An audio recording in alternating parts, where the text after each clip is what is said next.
नमस्कार, news point लेकर हाजिर हूं मैं राजीव। दोस्तों, मोदी सरकार के खिलाफ दक्षिण से एक जोरदार तूफान के आने के संकेत आज मिले।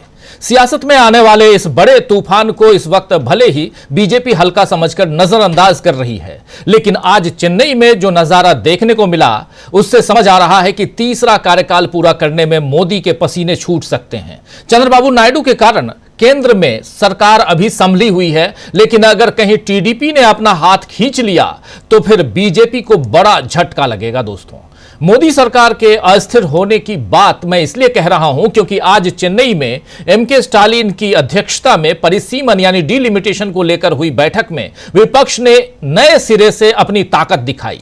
संयुक्त कार्रवाई समिति की आज की पहली बैठक में केरल, कर्नाटक, आंध्र प्रदेश, तेलंगाना, ओडिशा, पश्चिम बंगाल और पंजाब के राजनीतिक दलों ने शिरकत ली। वहीं झारखंड से हेमंत सोरेन ने भी अपना समर्थन इस बैठक को दिया। इस बैठक में फेयर डिलिमिटेशन और टैगलाइन, इसी की टैगलाइन को देते हुए स्टालिन ने कहा है कि विपक्ष परिसीमन के खिलाफ नहीं है बल्कि एक अनुचित फॉर्मूले के खिलाफ है जो उन राज्यों पर प्रतिकूल प्रभाव डालेगा जिन्होंने जनसंख्या वृद्धि को सफलतापूर्वक नियंत्रित किया है। स्टालिन ने यह भी कहा है कि केंद्रीय गृह मंत्री अमित शाह के इस आश्वासन पर संदेह जताया जाता है कि आगामी परिसीमन यानी डिलिमिटेशन के कारण दक्षिण भारतीय राज्य संसदीय सीटें नहीं खोएंगे। उन्होंने इस टिप्पणी को अस्पष्ट यानी कि अनक्लियर बताया और स्टालिन ने चेतावनी भी दी कि राज्यों को मणिपुर जैसा हश्र होने से बचाने के लिए प्रतिनिधित्व की लड़ाई महत्वपूर्ण है।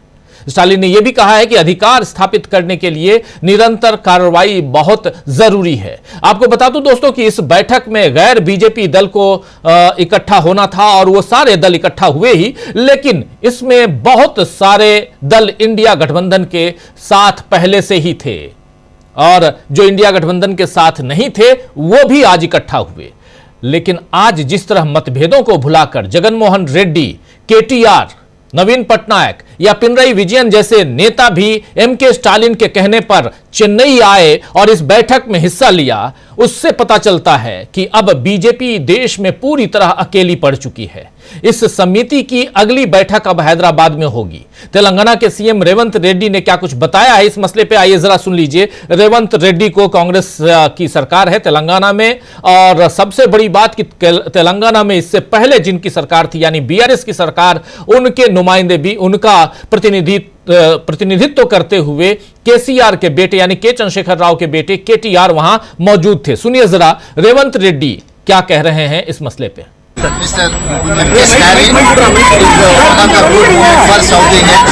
So definitely we will take up this issue up to Delhi level. You are also requested to have the second meeting back in Hyderabad, sir. Yes, Our yes, PM has also agreed to it. What yes, we are going to organize a closed door meeting as well public meeting. So this is the public issue.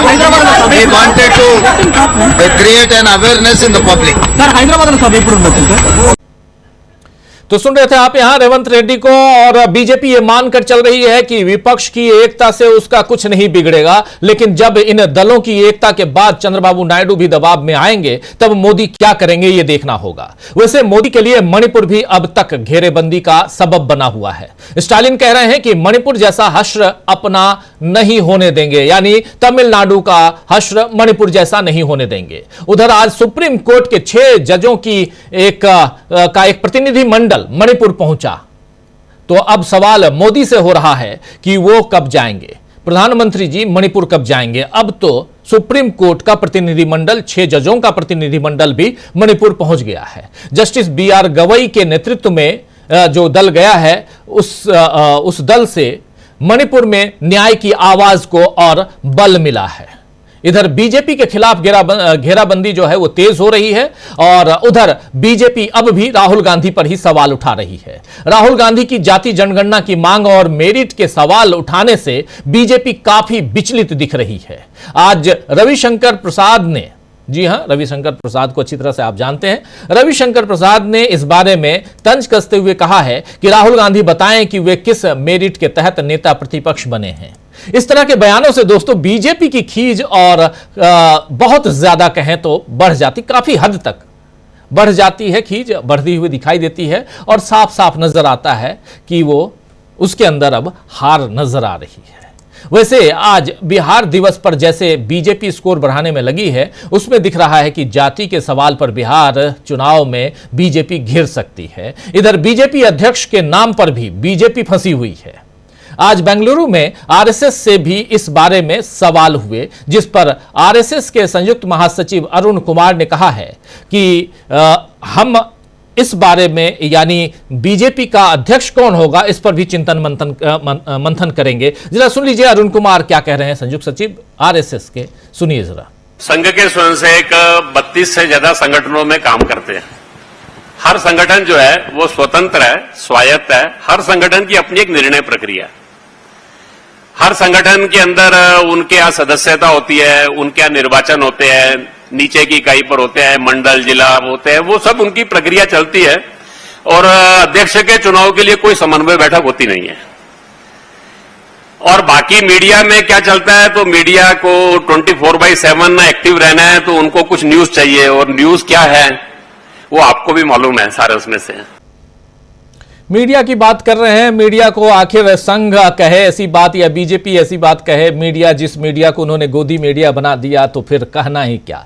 खैर, RSS BJP का बचाव नहीं कर पा रहा है और न ही उससे जुड़े हुए फैसले खुलकर वो ले पा रहा है, यानी अंदर खाने कोई गड़बड़ हो चुकी है ऐसा लग रहा है। वहीं आज दक्षिण भारत से जो मोदी के खिलाफ आवाज उठी है उसकी गूंज पूरे देश में सुनाई दे रही है। क्या मोदी ने अपने पैरों पर कुल्हाड़ी मार ली है? क्या मोदी को उखाड़ फेंकने का ऐलान आज जो हुआ है उधर दक्षिण से, उसकी गूंज उत्तर तक सुनाई देगी? नायडू और नीतीश क्या साथ देंगे नरेंद्र मोदी का आने वाले वक्त में? दक्षिण में जो हो गई है बड़ी बैठक, उससे लेकर उधर मणिपुर तक और आरएसएस की बैठक तक, तमाम बातें, तमाम सवाल, उन सवालों का जवाब आज ढूंढने की कोशिश करेंगे हम इस चर्चा में। हमारे साथ कुछ वरिष्ठ साथी जुड़े हुए हैं, उन सबसे पहले आपका परिचय करवाता हूं और आगे बढ़ते हैं। देखिए, इस वक्त हमारे साथ